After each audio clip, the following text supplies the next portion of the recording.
ఈ programme Joyce Meyer ministries partners మరియు friends ద్వారా స్పాన్సర్ చేయబడింది.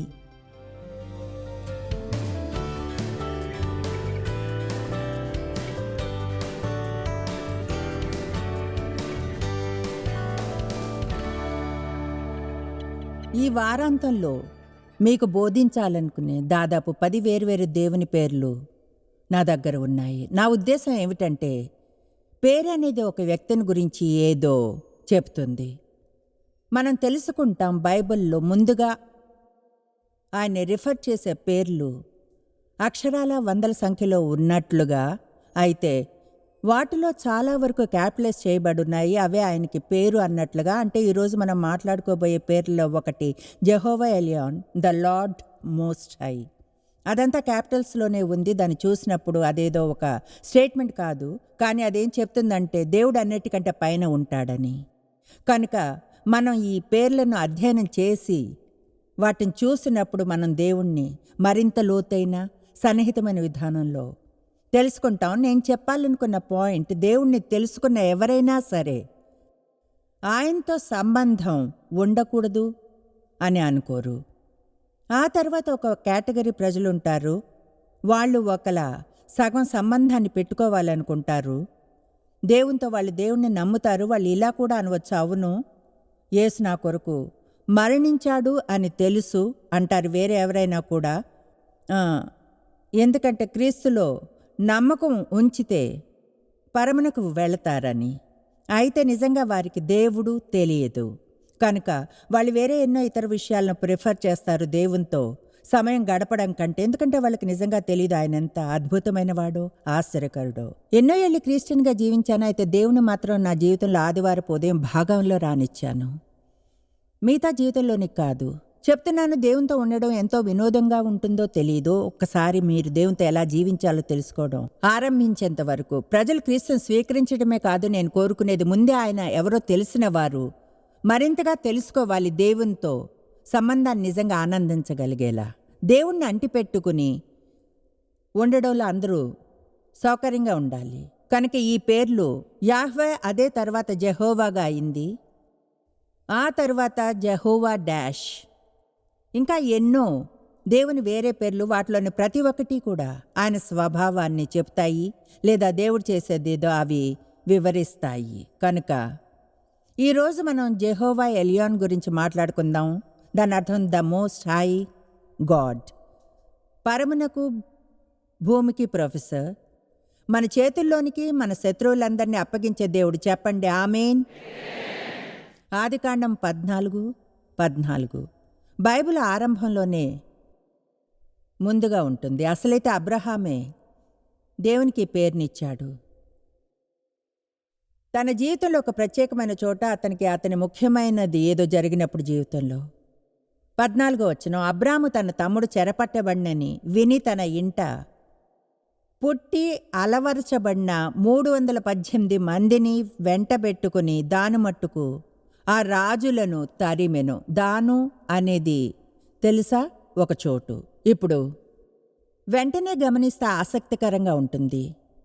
ఒక సైన్యం వెనుక అబ్రాము 318 మందితో వెళ్ళాడు. నాకు బాగా తెలుసు అతను వెంటాడిన సైన్యం 318 మంది కంటే ఎక్కువే ఉండి ఉంటారని. కవచాలవి వేసుకుని ఆర్గనైజ్డ్గా ఉండి. నేను ఆ దేవుని పేర్లను తిరిగి మళ్ళీ అధ్యయనం చేసినప్పుడు తెలుసుకున్నది ఏమిటంటే, ప్రజలకు ఎవరైతే నిజంగా దేవుడెవరో తెలుసో వాళ్ళు పిరికివాళ్ళు కారు. మనకి నిజంగా దేవుడు ఎవరో తెలిస్తే అది మన జీవితాల్లోంచి భయాన్ని చీరేస్తుంది. మనం మన శత్రువులకు వ్యతిరేకంగా వెళ్ళి యాక్షన్ తీసుకోగలము. దాంతో మనం గందరగోళం చేయం. మనం అగ్రెసివ్గా ఉంటాం, ప్యాసివ్గా ఉండం. నేను ఉదయాన్నే గుర్తించాను, మన దేశం లాంటి చోట కూడా నాకు తెలియదు ఇక్కడ మీకు ఎలాంటి సమస్యలు ఉన్నాయో, బహుశా మాకు ఉన్నలాంటివే ఉండవచ్చును.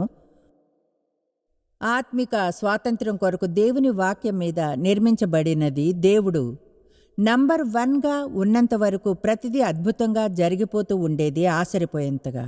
అప్పుడు మనకున్న వాటిలో ఒకటి జరుగుతున్నది, మన శత్రువులకు వ్యతిరేకంగా బలంగా ఉండేవాళ్ళం. ఒకలా మీరు ఆ చోటుని గందరగోళం చేయలేరు. ఇప్పుడు అదంతా మారిపోయింది. ఎందుకంటే మరింత ఎక్కువగా విషయాల నుంచి దేవుణ్ణి తీసేయడం వల్లనే, దేవునికి గౌరవం ఇవ్వకపోవడం. నిజంగా ఒక కదలిక ఉంది బహుశా ఇక్కడ కూడా, ఇదంతా దాదాపు ప్రపంచం అంతటా కొంతమంది దేవుణ్ణి వదిలించుకోవాలని ట్రై చేయడం. నిజంగా అదెంతో హాస్యాస్పదం. నేను ఇప్పటికీ విన్న వాటిలో దేవుడే దీన్ని ఆరంభించాడు, ఆయనదే సొంతం, ఇదంతా ఆయనది, ఆయన బయటకు త్రోసి పారవేయలేము.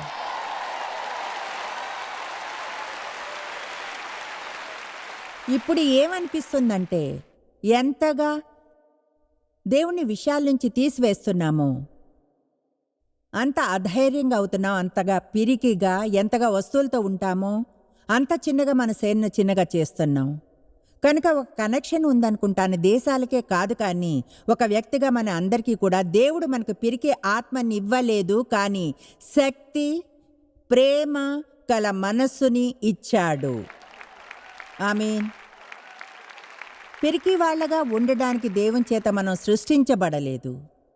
ప్రతిదానికి భయపడుతూ, నేను ముందు చెప్పిన ప్రకారంగా ఎంతమందికి నిజంగా ప్రజల్ని ప్రీతిపరచుతూ సమస్య ఉందన్న దాని గురించి, అది భయం మీద ఆధారపడింది. ప్రజలు మనతో అప్సెట్ అవ్వకూడదు అనుకుంటాం, అసంతోషంగా ఉండకూడదని, అందరూ మనం అంటే ఇష్టపడాలని. కొన్నిసార్లు మనం ధైర్యంగా ఉండి ఇలా అనాలి, మీ సహాయం కంటే దేవుని సహాయమే కావాలి. దేవుడు నన్ను ఏం చేయమంటాడో అదే చేస్తాను, ఆయన ఏం చేయమంటున్నాడని నమ్ముతున్నాను. ఎందుకంటే పరమలో మంచి గౌరవాన్ని పొందాలి, ఇక్కడ చెడుది పొందినా ఒకవేళ నేను పొందాలి అనుకుంటే.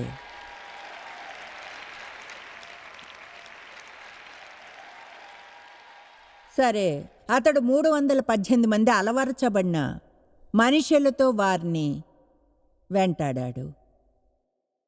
15వ వచనం, రాత్రివేళ అతడును అతని దాసులను వారికి ఎదురుగా మొనలు తీర్చి వారిని కొట్టి దమస్కునకు ఎడమ తట్టున హోబా మట్టుకు తరిమి ఆస్తి యావత్తు తిరిగి తెచ్చి తన తమ్ముడైన లోతును, అతని ఆస్తిని, స్త్రీలను, ప్రజలను తిరిగి తీసుకొని వచ్చెను. అంటే చాలా సింపుల్. శత్రువులు దొంగిలించిందంతా అబ్రహాం తిరిగి తీసుకువచ్చాడు.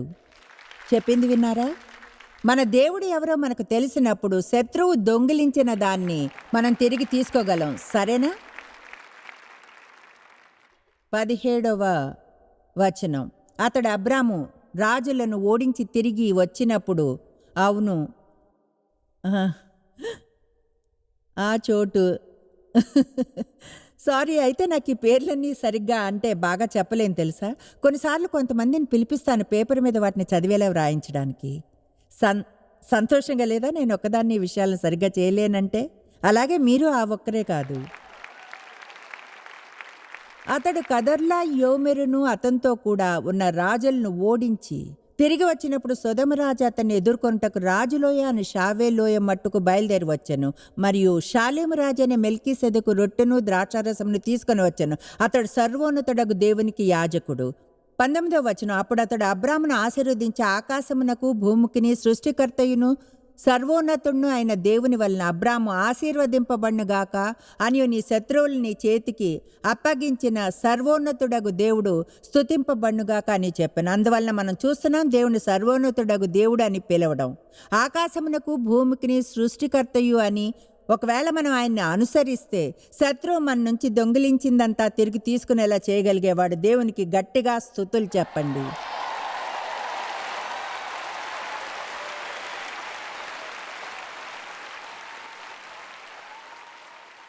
కొన్నిసార్లు అనిపిస్తుందా మీ జీవితంలో అధిగమించినట్లుగా, అంటే ప్రతిదీ ఎక్కువైనట్లుగా?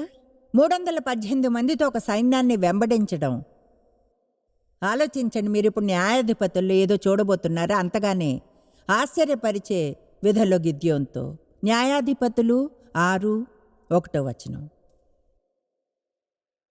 ఇశ్రాయేలీయులు యెహోవా దృష్టికి దోషులైనందున యెహోవా 7 ఏండ్లు వారిని మిద్యానీయులకు అప్పగించెను. కనుక ఇశ్రాయేలు ప్రభువు వారికి చేయమని చెప్పింది చేయలేదు. చెప్పాలంటే ఎప్పుడైనా సరే దేవుడు చేయమని చెప్పింది మనం చేయకపోతే మనల్ని మనమే గాయపరుచుకుంటాం. మన జీవితాల్లో చెప్పాలంటే శత్రువుకు ద్వారాన్ని తెరుస్తాం.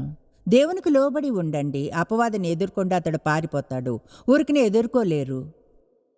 దేవునికి మీరు విధేయులై ఉండాలి. అలా చేస్తున్నప్పుడు చెప్పాలంటే మనం ఆటోమేటిక్గా శత్రువుని ఎదిరిస్తాం. మనలో ఎవరు పర్ఫెక్ట్ కారు. యేసు కొరకు దేవునికి స్తుతులు. మనం కానప్పుడు తప్పులు చేయడానికి, పనులు తప్పు చేయడానికి మధ్య తేడా ఉంది. మీకు జ్ఞానం లేనప్పుడు, జ్ఞానం ఉన్నప్పుడు అది పూర్తిగా వేరే స్థాయి. మీకు తెలుసు మీరేం చేస్తున్నారో, మీకు తెలుసు అది తప్పని, అయినా దాన్ని చేస్తూనే ఉంటారు. అలా చేసి తప్పించుకోగలమని అనుకుంటూ అప్పుడు తన యొక్క గొప్ప ప్రేమ దయలతో దేవుడు మనతో డీల్ చేయాల్సి వస్తుంది. ఎందుకంటే చేయకపోతే నిజంగా మనల్ని ప్రేమించడం లేదని. ఏ పేరెంట్ అయినా సరే తమ బిడ్డని రోడ్డు మీదకు వెళ్ళనిచ్చి వాళ్ళగా చనిపోతున్నా సరిదిద్దకపోతే ఖచ్చితంగా వాళ్ళని ప్రేమించినట్లే. కనుక దేవుడు ఆయన్ని ప్రేమించే వారిని దండిస్తాడు. ఆయన ఎవరిలో ఆనందిస్తాడో వారిని దండిస్తాడు. ప్రకటన చెప్తుంది, ఎవరినైతే ఆయన మిక్కిలి దయతో ప్రేమిస్తాడో వారికి వాళ్ళ తప్పులను చెబుతాడు అని. ఒకసారి అన్న, దేవా బహుశా నువ్వు నన్ను కొంచెం అధికంగా ప్రేమిస్తున్నావు అనుకుంటే, ఎందుకంటే రోజుకు దాదాపు 20 సార్లు ఏదో లోపం ఉన్నట్లు ఫీల్ అవుతున్నాను. సరే, వాళ్ళుగా సమస్యల్లో పడ్డారు. చాలా ఏళ్ళు వాళ్ళు బంధకంలో జీవించారు. అయితే దేవుడు ఎల్లప్పుడూ ఎవరినైనా ఏర్పరుస్తాడు తన ప్రజలకు విడుదల తేవడానికి, వారి ద్వారా కార్యం చేయించేలా. నిజమే, యేసు ద్వారా మనకు ఆయన విమోచన కలిగించాడు. అయితే మనకు హెల్ప్ చేయడానికి మనుషుల్ని పంపుతాడు. మన బుద్ధిహీనత నుంచి బయటకు వచ్చేలా, మనకు షాక్ తగిలేలా చేయడానికి, ఆ వెడల్పాటి మార్గం నుంచి తప్పించి తిరిగి ఇరుకు మార్గంలోకి తేవడానికి. నా జీవితంలో దేవుడు అలాంటి వారిని యూజ్ చేశాడు. ఆశిస్తాను అలాగే ఈరోజు కొందరు జీవితాల్లో నన్ను అలా యూజ్ చేస్తాడు అని.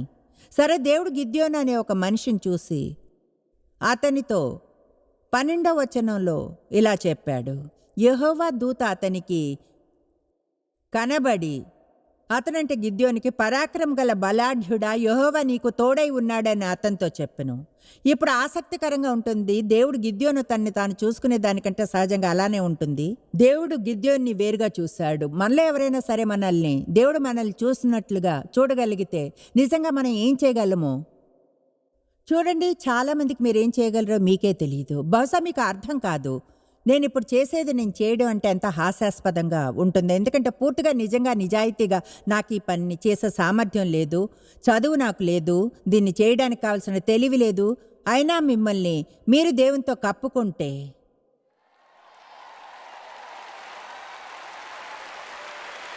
లేదా ఇలా చెప్పవచ్చును, దేవుడే స్వయంగా తనతో మిమ్మల్ని కప్పితే అదేదో మనం చేసేది కాదో ఆయన చేస్తాడు. కనుక మనం చూసేదానికంటే ఎంతో ఎక్కువ సామర్థ్యాన్ని దేవుడు చూస్తాడు. మీ గురించి మీరు అనుకునే దానికంటే మీరు ఎంతో అద్భుతమైన వారు.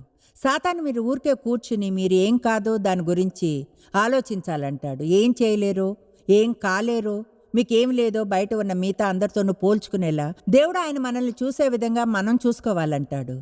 మన గురించి ఆయన వాక్యం చెప్పేది నమ్మడం.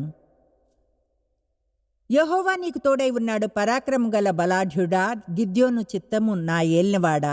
యెహోవా మాకు తోడై ఉండిన ఎడల ఇదంతే మాకేలా సంభవించును.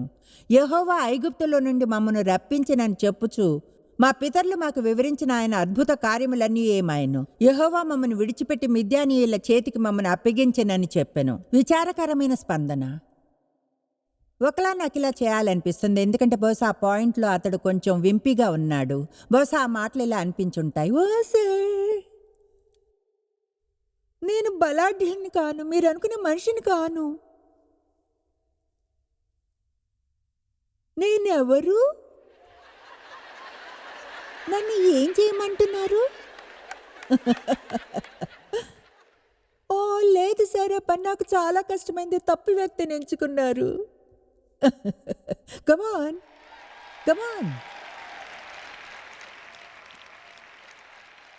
చూడు దేవా, నువ్వు నిజంగా మాతోగానే ఉంటే మాకు సమస్యలన్నీ ఎందుకు వస్తున్నాయి? నువ్వు అద్భుతాలను ఎందుకు చేయడం లేదు? కమాన్.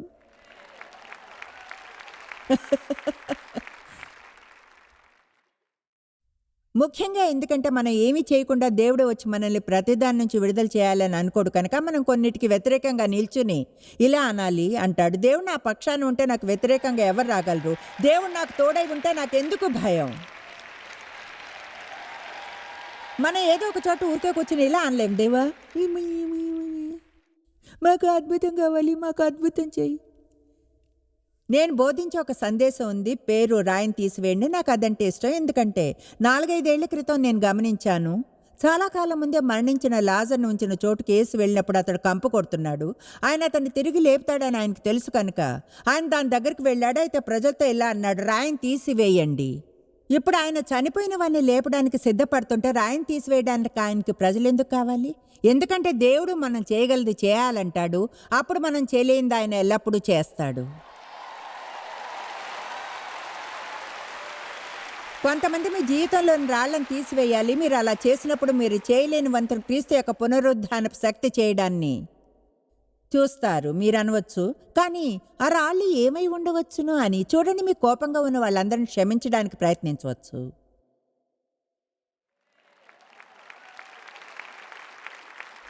కానీ అది చాలా కష్టమే. చూడండి, నా శత్రువుల్ని దేవుడు తీసివేయాలి. లేదు, దేవుని సైన్యంలో మన అందరం సైనికులం. పరిశుద్ధాత్మ చేత అభిషేకించబడ్డాం. ఆయన శక్తితో నిండి ఉన్నాం. మనం లేచి నిలిచిన అలా ప్రవర్తించాల్సిన సమయం ఇది. అంతేకాని చర్చిలో వేదిక మీద చైర్ లీడర్ మనందరినీ ఉత్సాహపరుస్తున్నప్పుడు కాదు. దీన్ని మీరు మీ ఇంట్లో చేయాలి. ఉదయాన్నే లేచినప్పుడు అపవాది ఇలా అంటుంటే, నీలో ఏ మంచి లేదు, నీ రోజు బాగోదు. మీరప్పుడు అనాలి, నువ్వు అబద్ధికుడువు, నేను దేవుని బిడ్డను, ఆయన నాలో నివసిస్తున్నాడు, ఈ రోజు శ్రేష్టమైందిగా ఉంటుంది.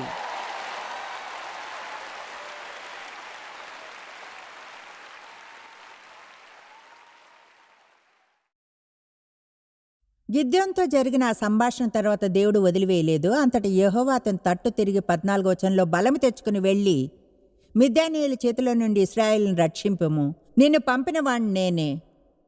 గిద్యోను, దేని సహాయం చేత నేను ఇశ్రాయేలీలను రక్షింపగలను? నా కుటుంబము మనుష్య గోత్రంలో ఎన్నిక లేందే, నా పితరుల కుటుంబంలో నేను కనిష్ఠుడినై ఉన్నానని చెప్పను. విచారకరం.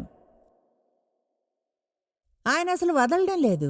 అందుకు యెహోవా ఆయన్నేమి, నేను నీకు తోడై ఉందును కనుక ఒకే మనిషిని హతం చేసినట్లు మిద్యానీయులను నీవు హతం చేయుదువని సెలవిచ్చిన. అందుకతడు, నా యందు నీకు కటాక్షం కలిగినట్లా నాతో మాట్లాడుచున్నవాడు నీవే అని తెలుసుకున్నట్లు ఒక సూచన కనుపరచము. దేవుడు అలానే చేశాడు.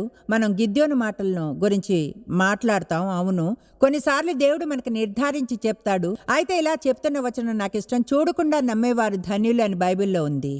దేవుడు ఉన్నాడన్న సాక్ష్యం అవసరం లేకుండా ఆయన్ని నమ్మగలగాలి అంటాడు. చెప్పింది విన్నారా? దేవుడు ఆయన్ని మనం బాగా తెలుసుకోవాలి అంటాడు. ఏవో కొన్ని సూచనలు అవసరం లేకుండా బయట ఏవో జరుగుతున్నట్లుగా. 5 ఏళ్లుగా మీరు దేవుడి నుంచి ఏమీ వినుకున్నా చివరిగా మీరు ఏం విన్నారో దాన్ని చేస్తూ ఉండండి. దేవుడు ఏదైనా చెప్పాలి అనుకున్నప్పుడు చింతక్కర్లేదు. తన్ని తాను ఎలా తెలియచేసుకోవాలో ఆయనకు తెలుసు. ఆమేన్. అది కష్టమని నాకు తెలుసా? ఎందుకంటే దేవుడు కనిపించడు, ఆయన్ని మనం చూడలేం. ఆయన మనకి ఏమైనా చేయాలంటాం. అయితే అది ఎలా అంటే, నిన్న చెప్పానుగా, బహుశా కొన్నిసార్లు మనం ఈ గొప్ప పెద్ద విషయాల కోసం చూస్తుంటాం. అవి జరగడం మనం చూడం. అసలైతే మన జీవితంలోని చిన్న వాటిని మనం చూడాలి. ఏవైతే మన విశ్వాసాన్ని దేవుడు సరైన సమయంలో పెద్ద విషయాలను చేయడని ఎవరు మనల్ని ఒప్పించలేకపోయే డిగ్రీకి పెంచుతాయో వాటిని. మీలోని ప్రతి ఒక్కరూ, మీకో విషయం చెప్తాను, నేను నమ్ముతాను, దేవుడు మన అందరి జీవితాల్లో ప్రతిరోజు కనిపిస్తాడని. ఒకవేళ ఆయన్ని గుర్తించి చూడడం నేర్చుకుంటే. ఆమేన్. కనుక మనకు ఏమి లేదో దాన్ని చూడడం మానివేసి మనకు ఎవరున్నారో చూడాలి.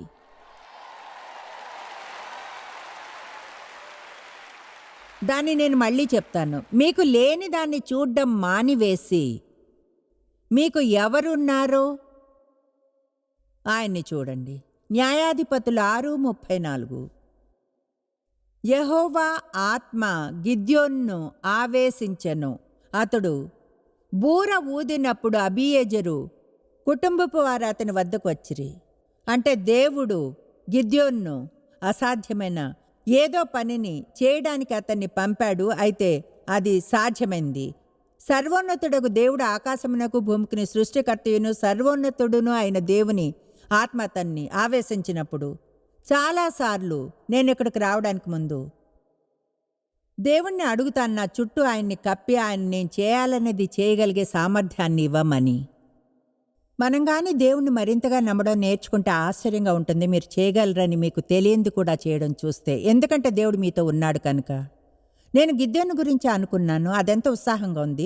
ఓ, దేవుని ఆత్మ గిద్యోన్ని ఆవేశించింది అనుకున్నాను. వావ్, అయితే ఇంకో ఆలోచన వచ్చింది. ఆయన మనలో నివసిస్తున్నాడు.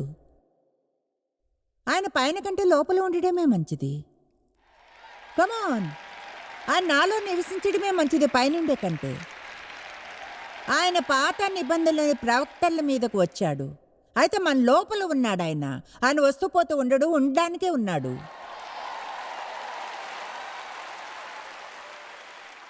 ఆయన జెహోవా ఎలియాన్.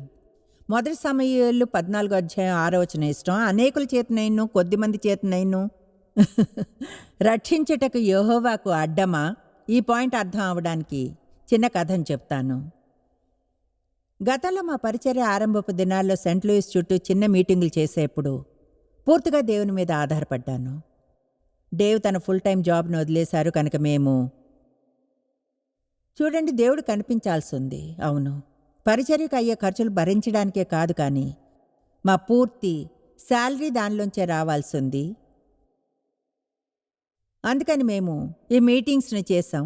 తెలుసా, ఒక పాయింట్కి వస్తాం. ప్రతి మీటింగ్లోనూ ఒక మొత్తంలో ఇంత వస్తుందనే, అలాగే ఖర్చులు ఏముంటాయో. మేము జాగ్రత్తగా లేకపోతే మనస్సంతా ఎంతమంది ఉన్నారన్న దాని మీద ఎక్కువగా వెళ్తుంది. అలాగే మీటింగు చూడగలిగే ఇలాంటి విషయాలన్నిటి మీద ఆధారపడడం ఆరంభిస్తాం, చూడలేని దేవుని మీద కంటే. ఆమేన్.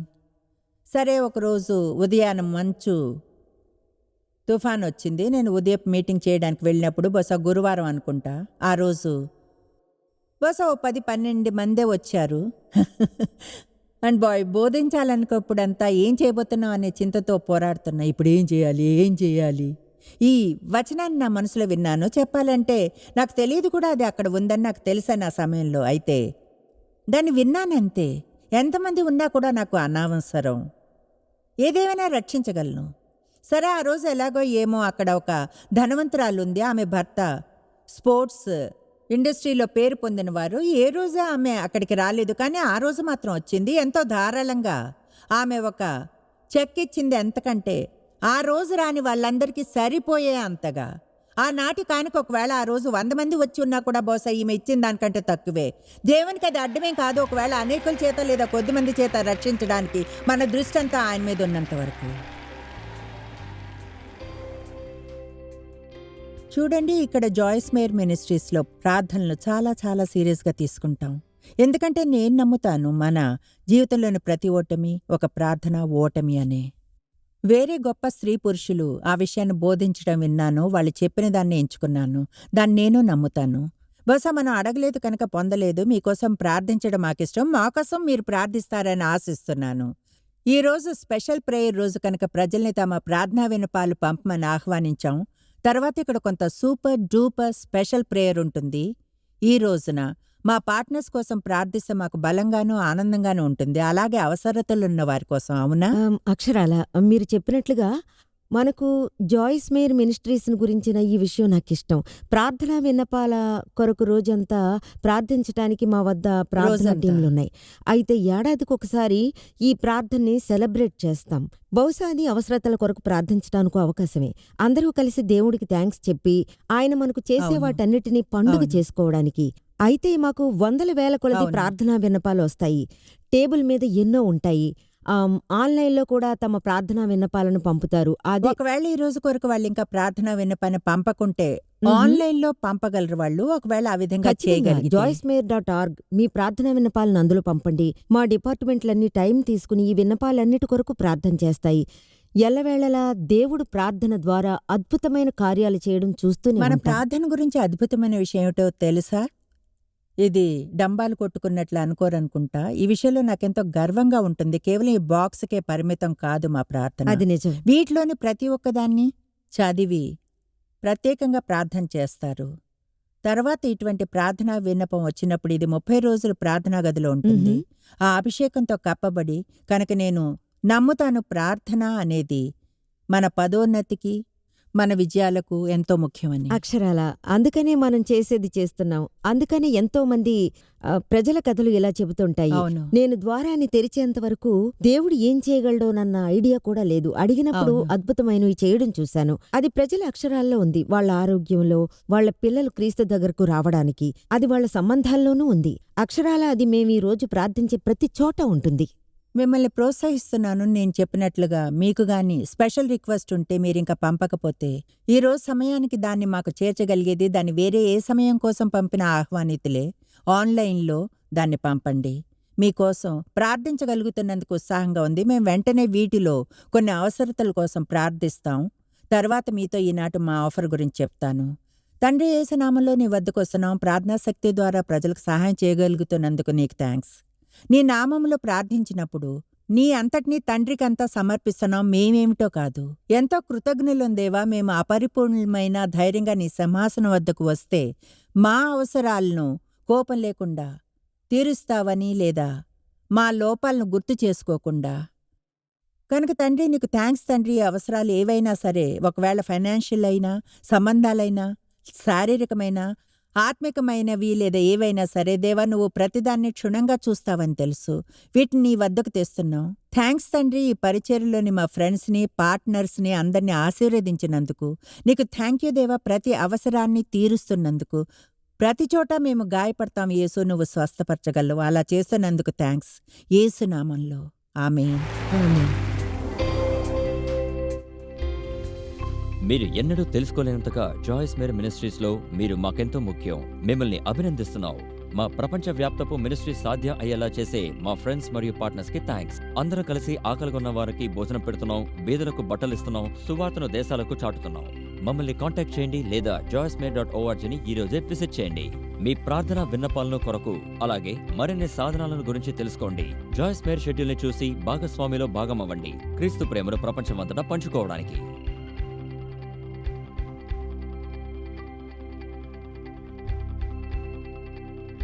ఈ programme Joyce Meyer ministries partners మరియు ఫ్రెండ్స్ ద్వారా స్పాన్సర్ చేయబడింది.